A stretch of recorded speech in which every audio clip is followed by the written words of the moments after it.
খড়গ্রামে vote প্রচারে এসে তৃণমূল ও বিজেপিকে তোপ দাগলেন বহরমপুর লোকসভার প্রার্থী অধীর রঞ্জন চৌধুরী। আজ মুর্শিদাবাদের কান্দি মহকুমার খড়গ্রাম থানার নগর পীরতলা ময়দানে ৯ নম্বর জঙ্গিপুর লোকসভা কেন্দ্রে কংগ্রেসের প্রার্থী মুর্তজা হোসেন বকুল সমর্থনে একটি বিরাট জনসভা করেন অধীর রঞ্জন চৌধুরী।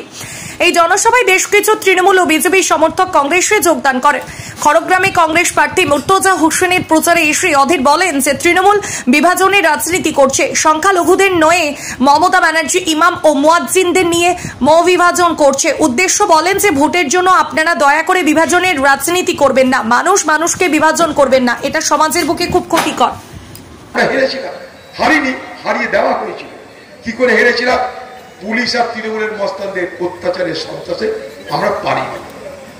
সন্ত্রাস মুখেও যখন এগিয়েছি তখন গুনতিতে এসডিও বিডিও আমাদের হারিয়েছে। কিন্তু এবার তো সেটা হবে না, কেন্দ্রীয় নির্বাচন কমিশনের অধীনে ভোট হবে। তাই কোথাও কোথাও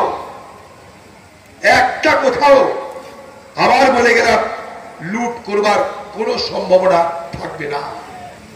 তাই দিদি এখানে এসে বলে গেছে যে তৃণমূলের মস্তানরা তোমরা এখন থেকে গ্রামের আনাচে কানাচে বোমা টোমা ফাটাতে আরম্ভ করো, রাস্তায় এদিক ওদিক 2-4টে বোমা ফাটাও, পিস্তল দেখাও, কারণ ভোটের দিন কিছু করা যাবে না।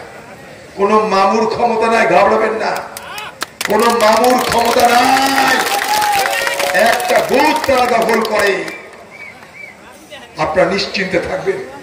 শুধু আমাদের কাছে খবর